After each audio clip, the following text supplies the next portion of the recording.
Hey guys, happy Sunday. Hope you had a great Mother's Day last weekend. I'm trying to get this set up a little bit better here. Again. Alright, so we got our Hella Neat coming up in a few weeks. So I can't wait to see you guys out there. That off the screen. But yeah, today we're just looking at some 944s. Glad you could join us. We'll be taking your questions as always. So yeah, trying to look at different stuff, trying to speak up a little bit as well because we got the air conditioner running in here. Might turn that down a little bit. And, welcome to the show.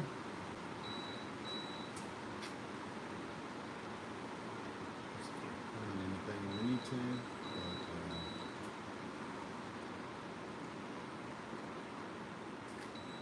let's see, I should quiet it down now.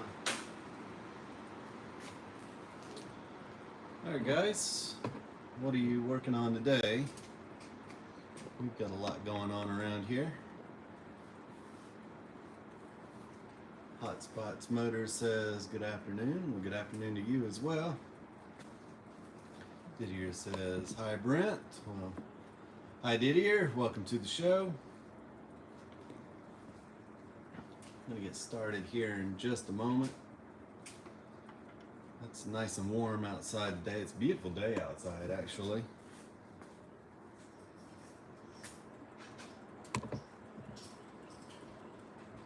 Today we're just in here trying to get organized. Don't really have anything set up, but like I said, I'll take your guys' questions.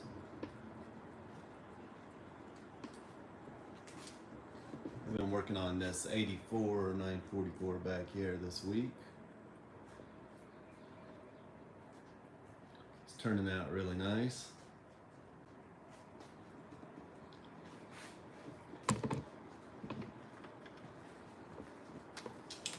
We also got a turbo swap back there, a turbo, another turbo swap, this 84, an 86 turbo, and a 968 turbo.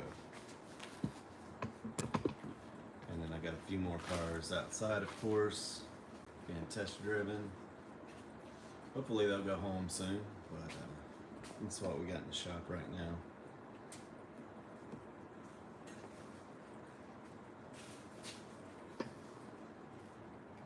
So usually we get some questions in by now. If not, I'll just come across some things and we'll talk about them as we go. It takes a little while, but sometimes we get in the groove here. It's been a while. Didn't do a live stream last week.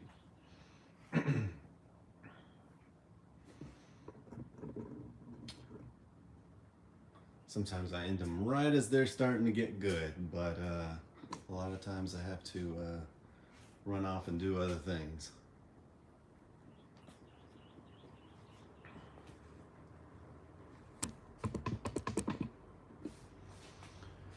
Alright, I'm just trying to figure out a place to sit this so you guys can see everything and we can talk about whatever's on your mind.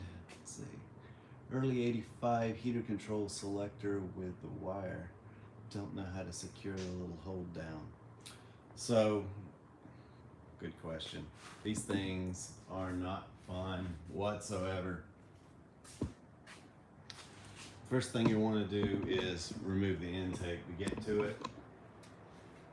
I'm going to assume that you're talking about the one that goes right back here behind the intake.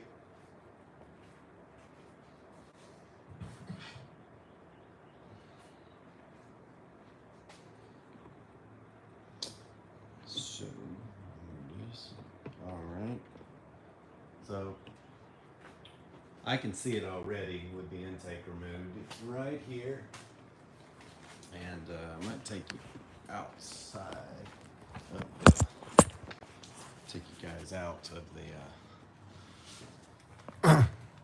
the stand, but you can see it here. And we don't have this one mounted down yet. I'm getting ready to put that gasket in, but Let me move this. We're gonna be replacing all the vacuum lines on this car. But you can see kind of, hopefully you can see where the clip goes there.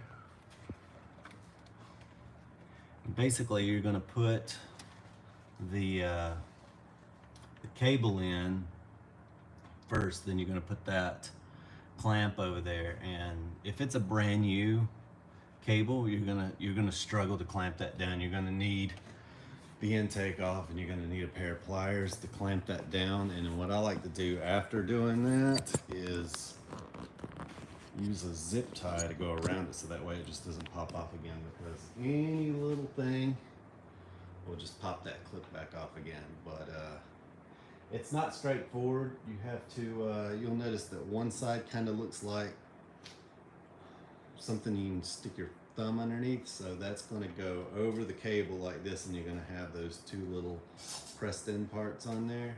I actually got some of those clamps somewhere over there, but I don't want to dig around in that box on the live stream because it'll take me a while. But those will go over the clamp. If it's a new clamp, you're going to have to push it down pretty hard, and then that's going to fold over and then snap into place. And then after that, you have to be really careful with getting a zip tie around it, because the zip tie can even make it pop off. So you just want to take your time, put a zip tie around it once you got it, and it'll hold it in place.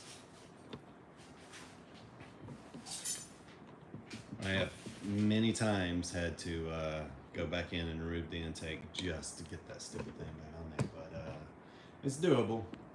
Especially if it's a new cable, it's the worst. But if you're reusing the cable, then it should already be indented and it should snap on a lot easier. I'll go ahead and pop the intake back on here. Like I said, we're going to replace all these vacuum lines on this car.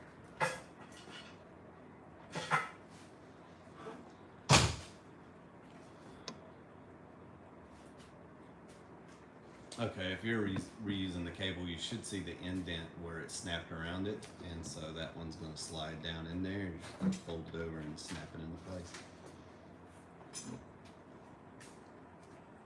I think I actually have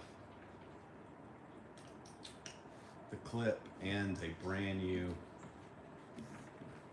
heater control on the shelf over here. I could demonstrate, but it'd require getting this huge tripod back here. Now I have to dig around, but if you'd like to see it, I'll try and come up with something. But it's pretty straightforward. Not easy, but straightforward. But definitely remove the intake for that.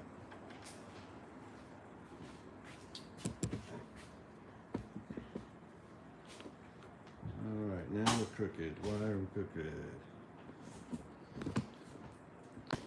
Okay, let's try that. Alright.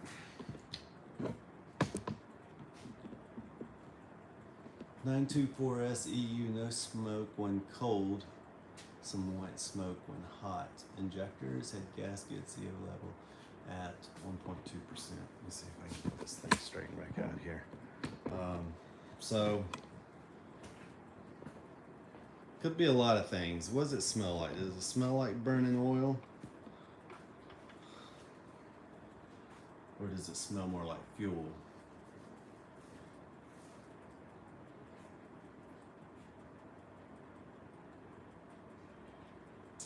Very hard to say. It could smell like coolant as well. So,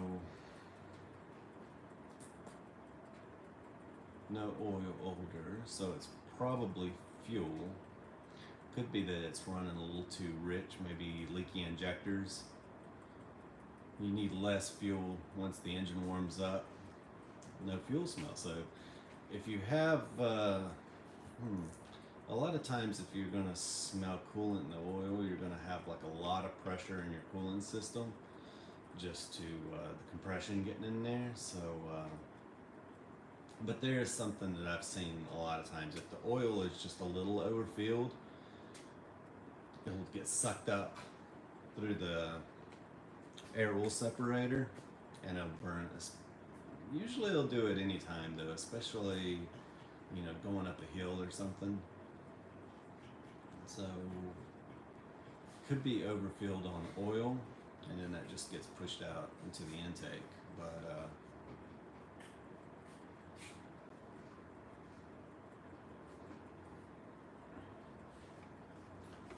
Bombo says I can see the car. Yeah, looks awesome. Thanks. Yeah, it's looking good. But as far as the smoke, it could be overfilled with oil, but if it doesn't smell like oil, it could be coolant. But a lot of times you're going to end up with high pressures over here in the coolant system. That's not always the case, but something's getting into the combustion chamber. It doesn't smell like oil, it doesn't smell like fuel. That may not always be a sign. It's got to be one or the other. You could have valve stem seal issues. That'll show up, especially when it's hot.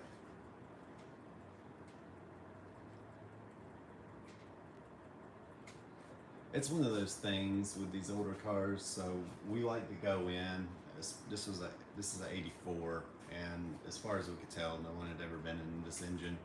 And if we're going to do it, you know, we want it to leave right. So we go ahead and rebuild the head, replace the head gasket to make sure that a lot of times these older head gaskets just get old and they start leaking on the outside. And that doesn't get into the combustion chamber, but you'll see coolant start to pool right here. And it's better to just go ahead and change it before it becomes a disaster. You know, eventually it will get into the cylinders. So at this point, if we're going to go ahead and rebuild all this stuff, we might as well just do it all right, so that way it's, you know, done and they don't have to worry about it in the future, or at least for another couple of years. Usually things will last for 30 years. So when we do these older cars, we just go ahead and replace all the vacuum lines and replace the air wool separator seals.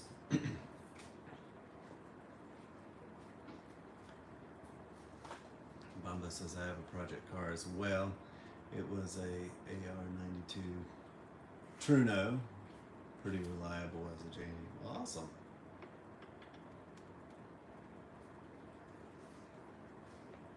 Didier says I'll start by cleaning the injectors and check that out. Yeah, doesn't hurt to have them checked. A lot of times the injectors get leaky, so that's another thing we do. We go out and have these sent out to just be checked. So we try and go through everything all at once. It's not a fun job. It's very time consuming, but when we do this, we want it to be right and don't have to worry about it for another 30 years.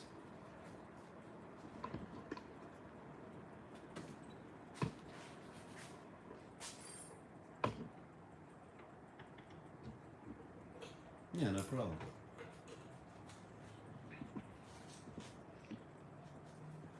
Picking the tripod up earlier, made one leg shorter, so I'm trying to, don't know why, it's locked. But, there we go.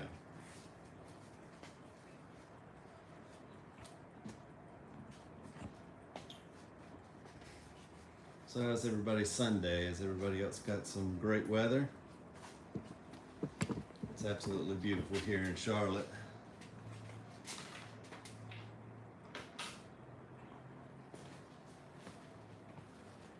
This thing's still sitting sideways. Do that, we'll make one shorter, and I think that fixed it finally. Okay.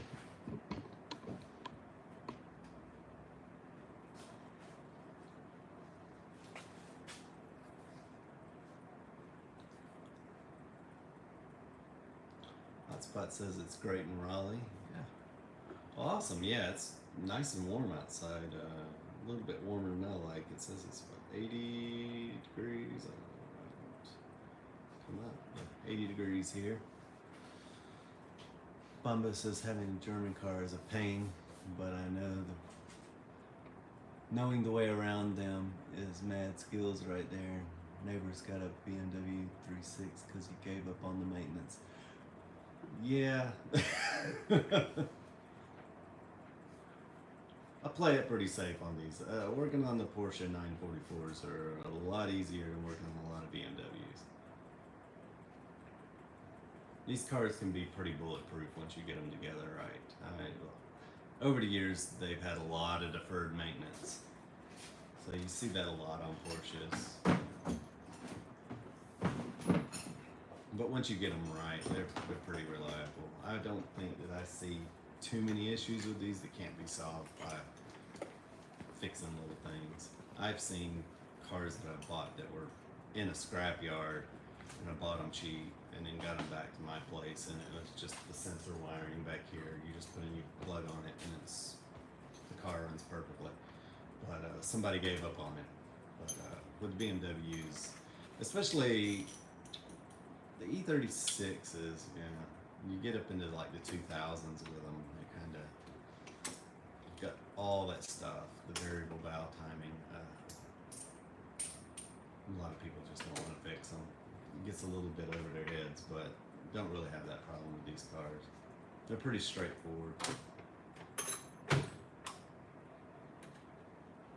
And typically buy one of these cheap, put some new gaskets on there, get everything cleaned up, and you can go forever. I got, like I said many times, I got 350,000 miles on my car, and it still drives like new. And you just have to do the maintenance on them. But a lot of that maintenance has often been deferred because they weren't cheap to fix and repair. So they just kept pushing it.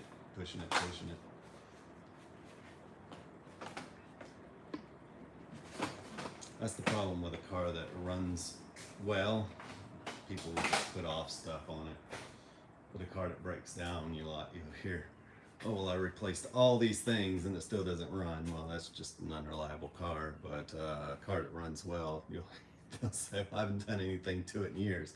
And it runs great. And then when it does break, it's going to be expensive because you haven't done anything to it. So it's kind of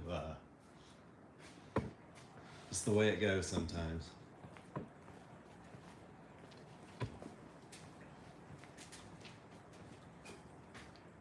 Yeah, we got even more outside, and I have another shop as well. We sent some to paint this week, so that took a few of them out of here. But we still got a lot. I've had to tell people, like, I can't even get to you for like a few weeks. It's gonna be a few weeks out before I can even get to you.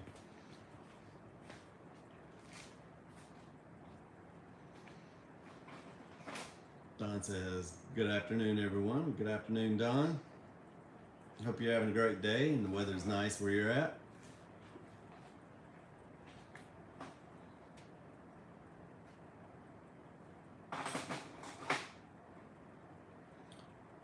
So yeah, we are a 944 specialist in Charlotte. That's all we do is work on 944s. That's it. You wouldn't think that there'd be much of a market for it, but we do pretty much everything. So you can see we have some engines out, from engine swaps to engine rebuilds, interior work, anything you can think of pretty much. So a lot of this stuff's extremely time consuming, as you can imagine.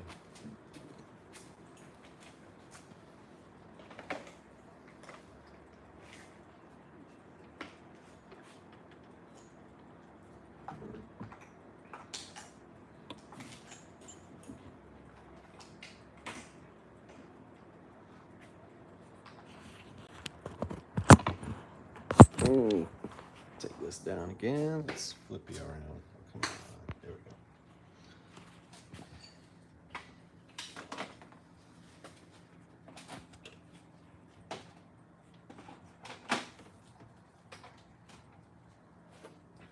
Thought it looked really good with the replated bolts on here.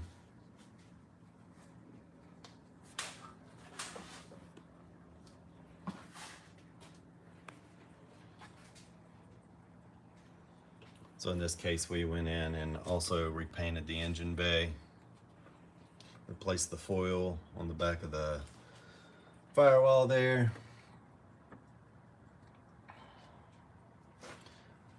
Rebuilt the injectors. They'll be going in soon. I still got a lot to do under the intake before it's completely bolted down, but it's getting there. You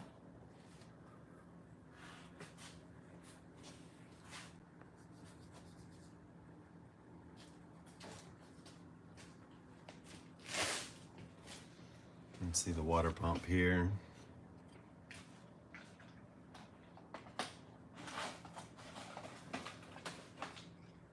Thanks. Yeah, this isn't our top tier engine. We didn't take it out or anything to fully rebuild it, but it cleaned up nice. A lot of times we'll just go ahead and clean the entire engine since we're going to have the head off anyway. The head needed to be rebuilt. It was original.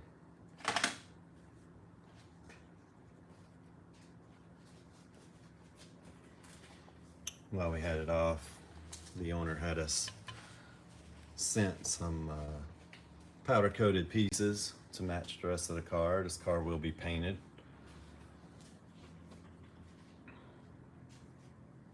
But yeah, this car cleaned up really nice. New engine mounts, repainted engine bay. The rest of this is just from cleaning.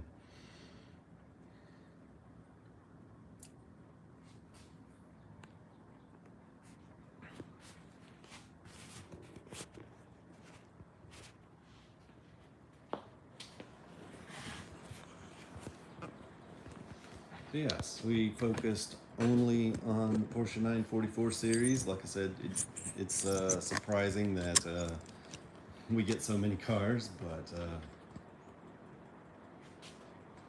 we only use the OEM engine mounts.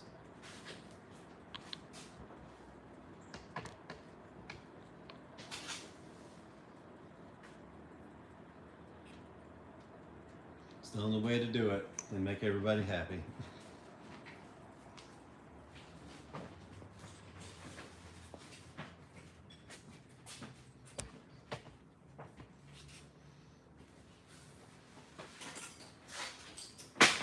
Put this apron up here. I'll move it out of the way. Oh, there's my reading glasses.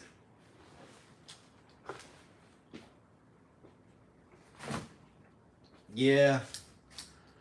Unfortunately, no, there's not really many good ones to choose from otherwise.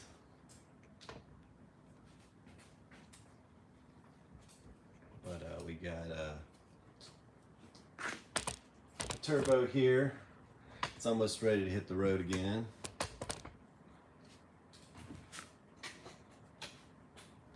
I'm using the fuse box on this one as reference. I had to take the lid off of it to make sure. I was working on another car and it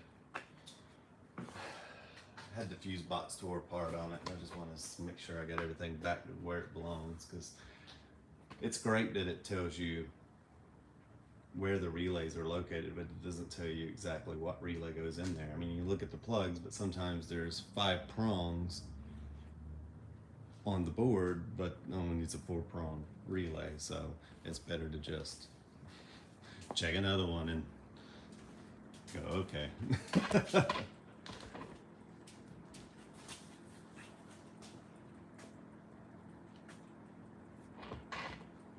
Yeah, that's something that they really missed. They should have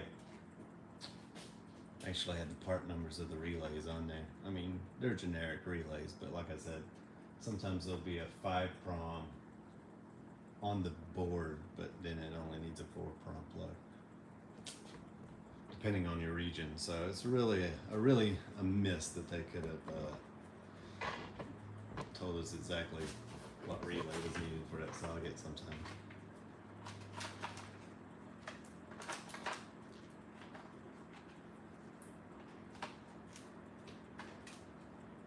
Lee Jack says hi.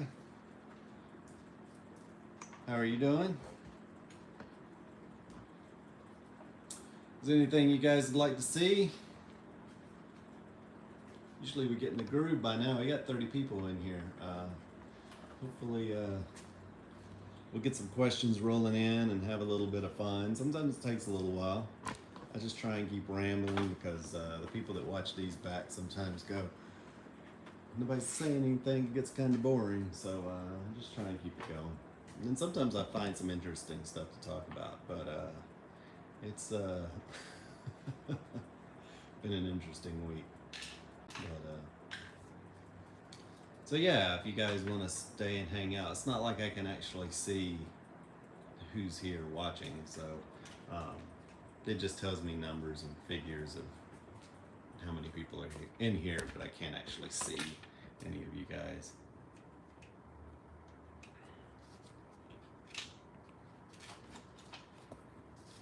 So you're all anonymous. You won't have to worry about it. I know sometimes people go, oh, can they see that I'm here? No, I can't.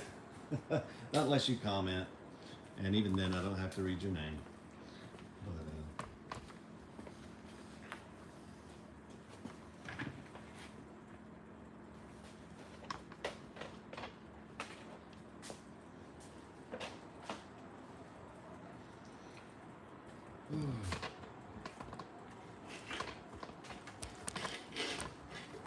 so one thing I've been doing this week is converting the wiring in this car behind me to a turbo. I'll show you some of the differences between wiring harnesses. We've got a whole box here.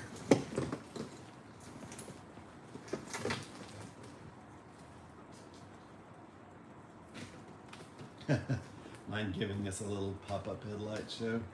I'll see if I can make that happen for you.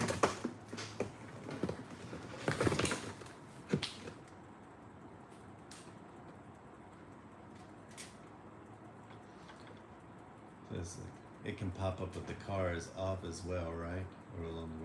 So you can have the car off, but you need the ignition switch on. So Porsche designed it so that way if the keys are out of the car, the headlights go off, will turn off, and you can't turn them on and flip them up unless the key is in. So it wants the car in the running position so that way you just don't run the battery down randomly. Even the horn won't blow on these cars without the key in. About the only thing that works with the key out is the parking light.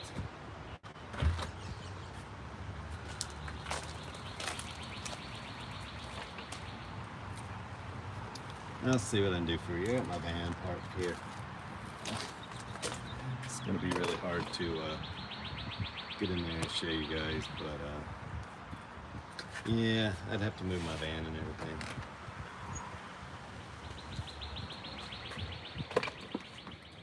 Unfortunately, no pop-up light show. All these cars in here. Maybe this one will work, but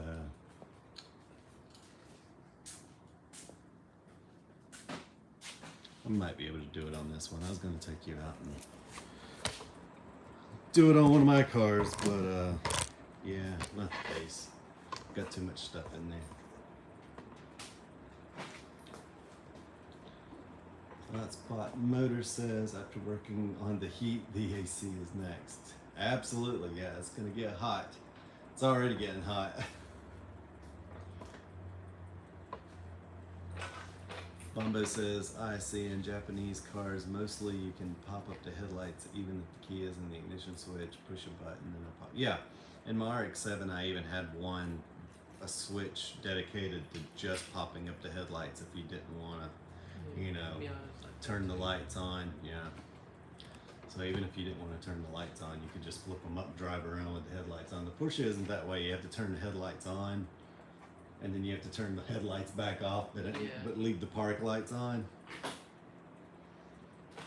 If you turn the park lights off, it's over with. The headlights go down. So they didn't want you playing around. Germans are, you know, it's like the Japanese cars are like, go ahead, have fun with them, you know. The Germans were like, no, if they're not used, then you don't need them.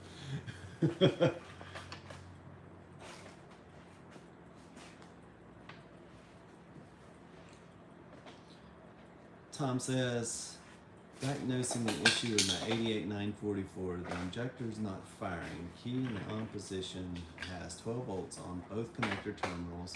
Looks like 10, 14, 15 and DMB. That is correct. So if you have 12 volts, that's coming directly from your DME relay on 87, terminal 87, so that looks good. But if you're not getting them to fire, that could be an issue with your it could be an issue with the wiring. We'll start there. It could be a problem with the DME itself, but I would pull back the boots. I'll tell you what, start here. Unplug one of them. Unplug one injector, see if it fires up. And then what you can do is you can go through and pull back the boots. A lot of times the heat will get in there and the wires will just completely fall apart and they'll get twisted around each other as people pull them off and put them back on. You know, they kind of get brittle and break, and they'll become the insulation will just break off, and then the next thing you know, they're shorting out up underneath that boot. So check that first. That's typically what it's going to be. I have seen the computers fail before, but like literally all the time, like most of the time that happens, something's shorted out. But you should still have two injectors firing. That shouldn't affect the well, no, because internally, that's right, inside the DME itself, it's actually 1 point. So even though it comes off 14, 15, they actually go and they tie down into that. So if one is shorted out, it will do that. So yeah, I would check to see if they're shorted out.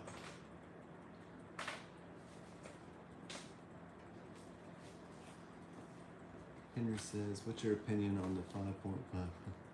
I have no opinion on that, sorry man. Hiking in the Sierras, what hotel should I book for the Helen Valley? There's, at this point, you might have to take whatever's left. This time of year, the Helen, Georgia gets really busy, so you might be stuck with only a few options at this point. A lot of times when we start registration, we ask that people get them in January and February, just because they sell out quick. We didn't move it a weekend back this year, so hopefully it's not going to be that bad. But there's usually the Balloon Festival and a bunch of other car shows going on the first weekend of June. So that's why we moved it. So hopefully the second week will be a little more forgiving as far as getting a hotel room. But yeah, I don't really have a preference. We stay at the Hampton, but it books out pretty quick, so there may still be something there, but you might have to check around. And Tom says, thanks, I'll check the boots. Yeah, definitely check the boots. Those things, that's probably where your issue is going to be. I've seen that quite a few times. And then if it's not there, just kind of check the wiring on the negative side, going back to the DME. I have seen the DMEs fail like that before, but it's typically due to the spark driver or the coil driver rather than the injectors. But it does happen, but more than likely you just got a little issue with the wiring.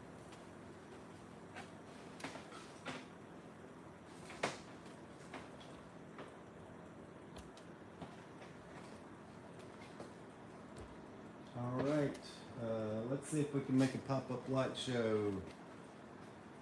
Think we can do it?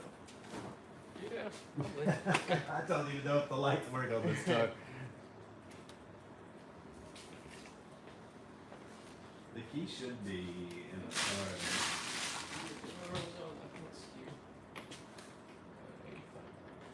Yeah, it should also have a red tag on it.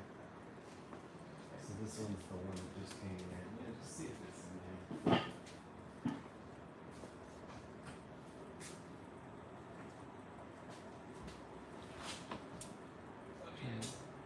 there. Yeah, see if it. Oh, I didn't put. I usually just take the negative off. I didn't know this battery was completely disconnected. Okay. Well, there. Turn the key, and do you know how to pop up the lights on that particular model? There you go. Yes, very slow lights. Oh, that should be the background all the time, actually. That looks good. Just my whole background should be a 944 sitting in here with the lights on. What do you think about that? Someone asked, has your shop ever performed an LS swap? No, I've had a few people ask, but no one ever showed up. So I think I even scheduled one, but never happened.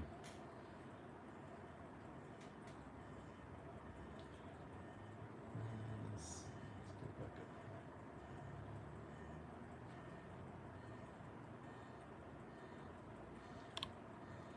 Yeah, I would imagine it's a little bit cheaper. Yeah, we gotta modify bell housing and everything. I'm pretty sure with like a Miata or RX-7 or something, you can just use a plate adapter and make the transmission work rather than the whole ordeal you have to do for this torque tube setup. Yeah, the RX-7 was pretty much a straight rip off of the 924s. I had an RX-7 first and absolutely loved it. Never really paid attention to the 944s. I had a neighbor growing up that had a 944 and didn't think much of them. But yeah, we'll just leave them up. Well, I'll put a charger on there. This is going to be my new background. We're not going to run your battery dead. We're just going to have a little fun. The battery's fine. It's been charging while it's been here. I'll make sure it's charged up. I think that this is kind of cool just to have. It looks great to have that as the background. I didn't really think that'd look that good, but now I got to get out of the way of it. But yeah, the FBRX7 was, and I owned one of those. I absolutely loved the car. And then I got into the 924s, but I really like the 924S, and then so much easier to work on, way more parts available, and then that's pretty much the same car as the 944.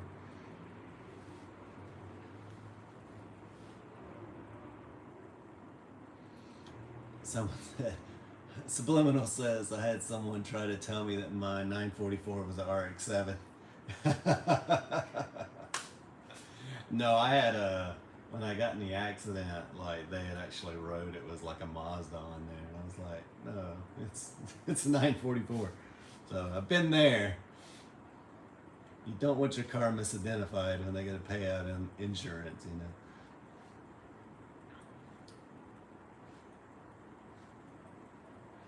So when you want to clean the headlight, well, that's why I was going to use this one. This one is not like the best example, but it is the only one in here that I can just easily turn the headlights on. But yeah, this car's getting repainted. It's gonna get all cleaned up. This one I think's been sitting in a field for 20 years. Yeah. But surprisingly, usually like the outside will look nice and the interior will be trash. This one's the opposite. The outside looks terrible, but the inside's actually nice.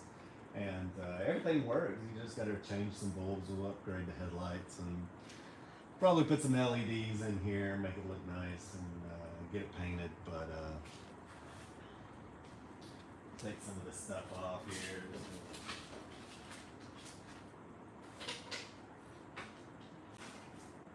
I come in and lay my sunglasses on the bumper sometimes. Not on the nice ones, but you know, the ones we're going to repaint anyway. That'll be our table for a moment.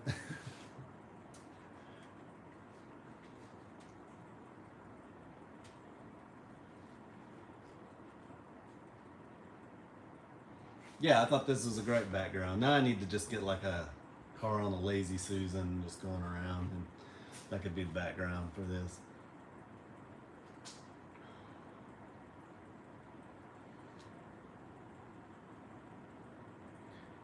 Yeah, if you look at the the FBRX7, the very first one, it was like pretty much a clone of the 924.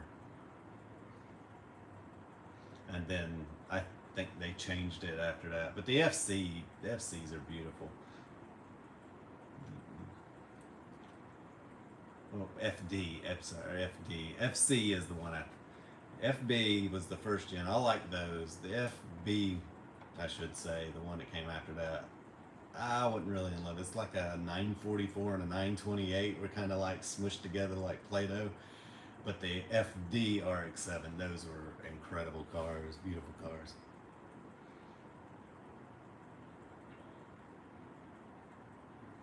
So Philip says, how do you know when your torque tube bearings are going bad? So actually, I don't think it's here. I actually have a torque tube with some bad bearings here. So if you're in a position to where you can spin the torque tube, put it in neutral, and you have the transmission out, you can't really do it.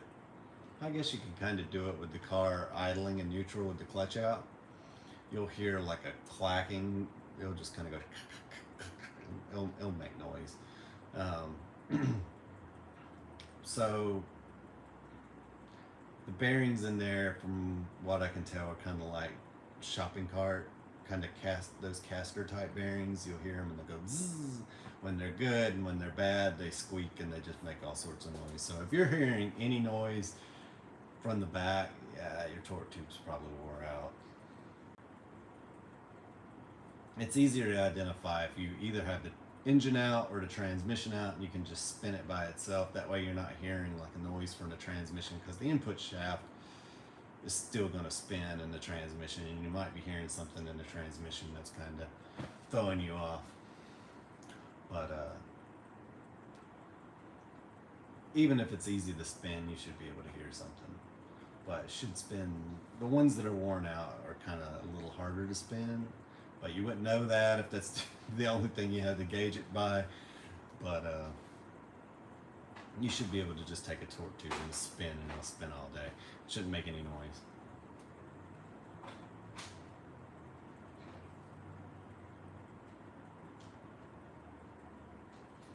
Subliminal says, hopefully no one put you to work at 9:44. Well, I found that if I dress nice, that's when people ask me to do things. But if I go ahead and just dress in my everyday stuff, man, if I'm wearing a really nice white t-shirt, I'm going to be crawling in her car that day. But we'll figure out how to avoid that. But I don't think I had to do anything last year, but there was something the year before last. But it happens. Yeah, Bombo says, I love the FDRX, and that's when they were kind of like got into doing their own thing rather than copying other people, and it was like that they really made a nice car with that. Except the ones that have that license plate molding in the front. Well, I don't know if that was the Japanese, the JDM version, or the US versions that had that, but yeah, don't give me that one. But I always wanted one of those.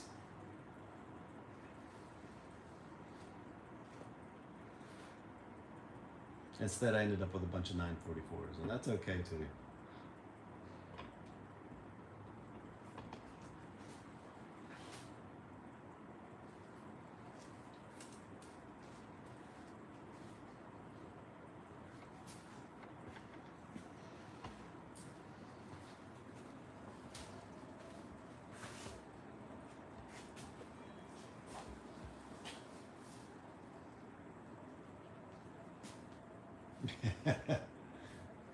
Said, yeah, the license plate molding ruined it.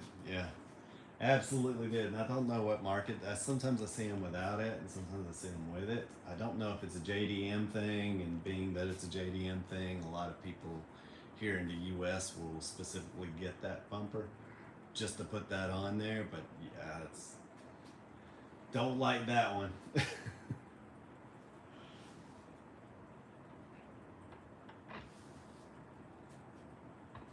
People talk about the 944 bumpers being awful. Like, no, that one on the RX-7 is way worse. Happy Fox says, had a strange rattle in the back, but I don't think it's the torque tube. It'll vanish if I whack the muffler a little. Oh yeah, well, might be might be something stuck in your muffler. Check your muffler bearings. By the way, what is red flags? What is a red flag car on your list? The car that you never buy or never want to even own. even if it's free? Oh, that's a fun question. So it's a red flag car. It's on my list that I would never buy.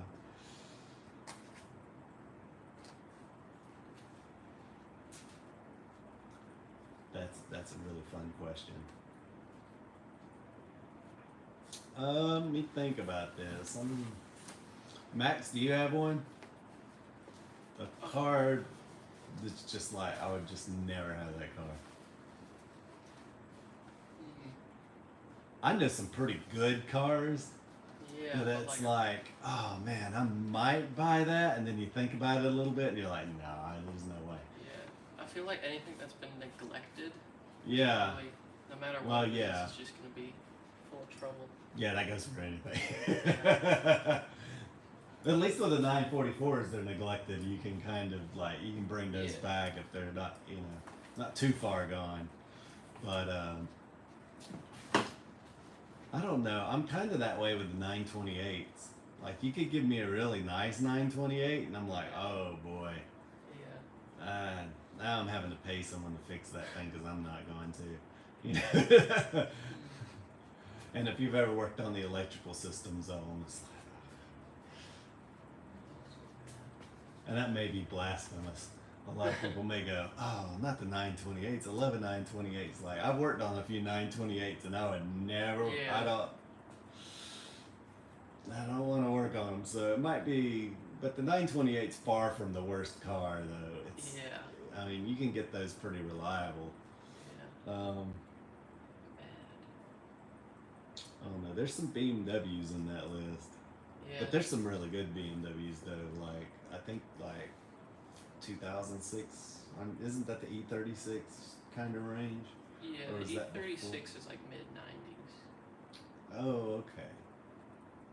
That's the mid 90s. Then okay. The E46. There's. Oh, it's the E46. Yeah. Okay. And someone said Yugo. There might be even worse cars than Yugos. Have you been to the dealership lately? Yes. Yeah. It's like we're at. I don't know if I want to get into that, but we're at the Indian company bought the Range Rover and Austin Martin and all that. And they had those new Defenders out, and they're gorgeous. And I'm like, oh, they brought back the old style, but it's like, do you want to? Yeah. Deal with that headache, Yeah. That might be worse than the Yugo. We'll find out in a few years, though. Yeah. But so someone was asking me if I had experience with do you have personal experience with the 3-piece cross members Lindsay Racing used to make? I have heard reviews on them. Thinking about grabbing one. I think I saw one come in one time, but I didn't have to take it apart. It came in and then I sold it, so I didn't really have any experience with it, and I pulled it out of a car and sold it. But they were a very good idea. They were really awesome. Did you ever see those? So basically, you could remove the oil pan without having to remove the crossover pipe on the turbo, so you didn't have to disconnect it from the turbo and the exhaust. It's like, that's pretty clever. No personal experience with them, but I will say, very good idea if it actually worked. Happy Fox says, drive shafts. I have heard a noise that has come and gone, but steadily more often. Yeah, it could be drive shaft. So if you got a click in your drive shaft, you'll mainly hear it when you're taking the opposite route, because whatever gets in the ball bearings of the CV axles will kind of, like a piece of dirt or something, they like to get in there when the tightest compacted, and then that's when it kind of wears a little notch in there. So if it's an axle, try driving over like a bridge or a tunnel with the window down and see if you can hear it more clearly, and then that'll tell you.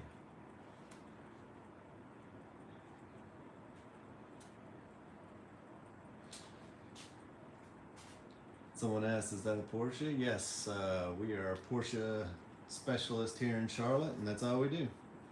It's old Porsches. It's like a tick once per revolution. It did not disappear if I pushed it. Yeah, it could be. No Karma Gia, just Porsche 944s. Oh, I think you might have been asking maybe someone else.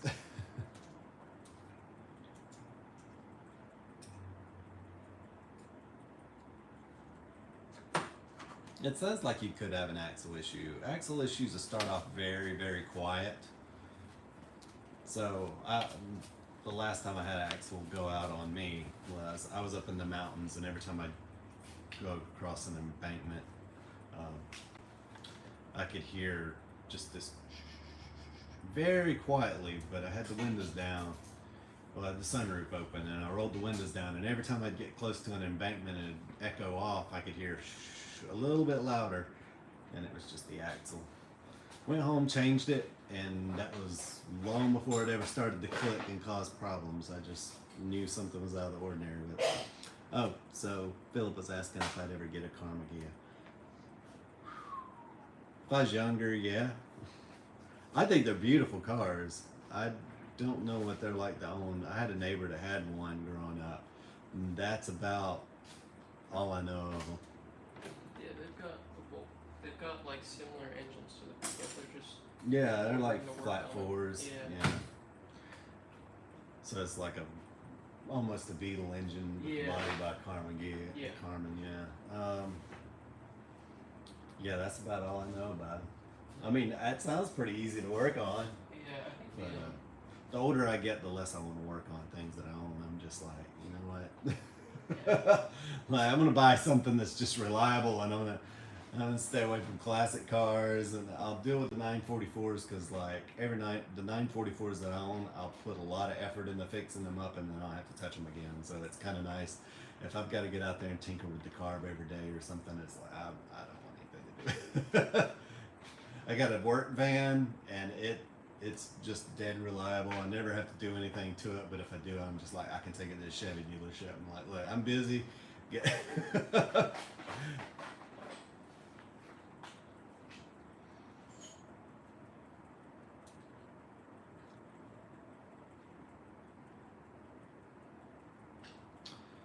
Yeah, it could be. Yeah, it could be a dry articulation bearing. Yeah, but sometimes there's just a little bit of dirt can get in there over time, or something just dries out. And I've actually here.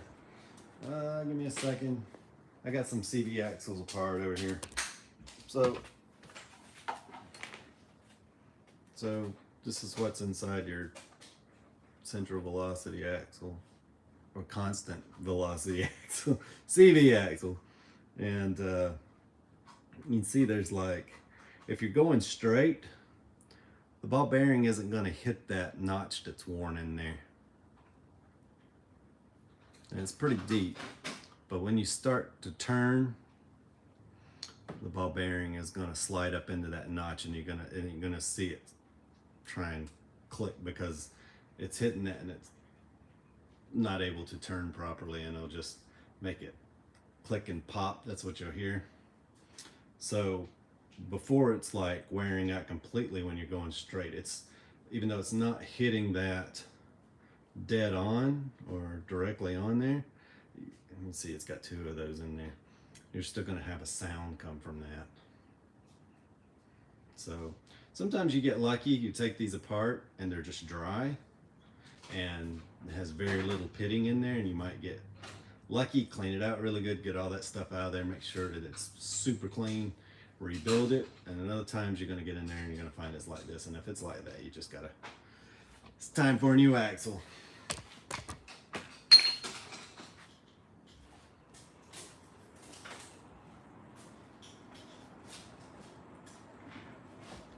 Ethan says, thank you for all the information on your channel. I've been restoring an 83 944 the past few months, and it's my first Porsche. I'm 23. So, well, awesome. Congratulations on your purchase. I'm glad you're enjoying it. Yeah, I haven't had a time to make any videos here lately, but I'm trying to get this back in the shop. Why does this keep getting... Alright, there we go. But yeah, if you have any questions, I'm usually here about every weekend doing live streams and just kind of hanging out with you guys, having fun. So feel free to ask me any questions. A lot of times people ask the question, I'm like, hey, by that CV axle, I've got one sitting here, you know, or whatever. So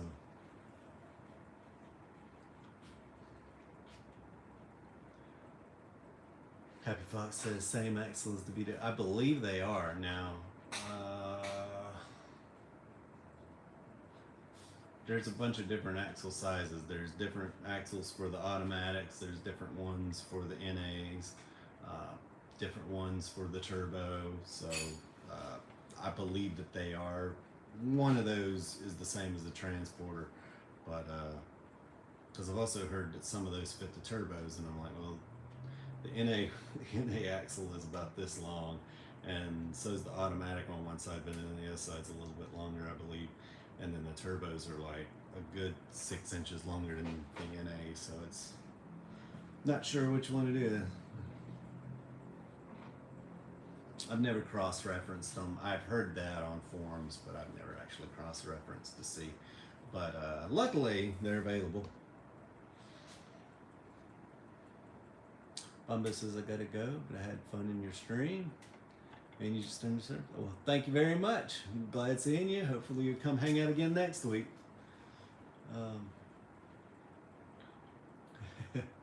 Happy Fox, this is the channel, Ethan. Yeah. I appreciate that. And someone says, hello, brother. Well, welcome to the last few minutes of the show. I'm going to hang out here for about 5 or 6 more minutes, and then we got to get to work. I'm hoping to get 2 more cars out of here today. Got to go test drive them. So, not ideal in this heat. You get in the car and it's 81 degrees outside. It's going to be like an oven. But I'm trying to get that knocked out and get these cars home.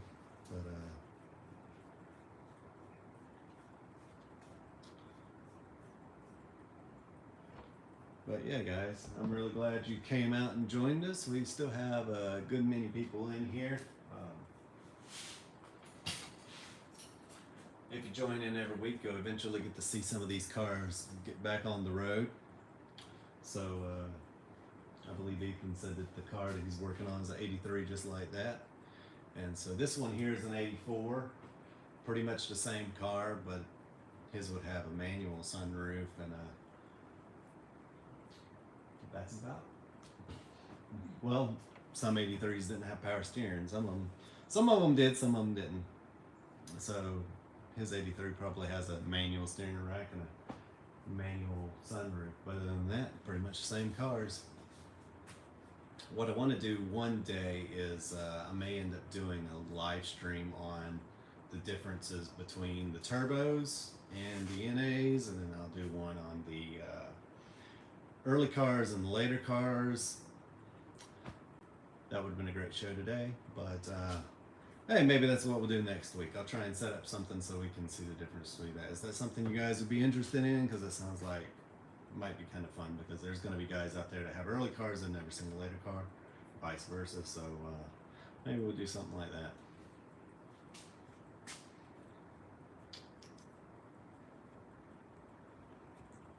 But anyway, guys, if that sounds interesting to you, leave a thumbs up, and that's what we'll try and do next week. I have an early gray car and a late gray car that maybe would be perfect to do this with. But as for now, guys, hope you enjoyed it. I had fun hanging out with you. Have a great Sunday, and we'll see you again next week.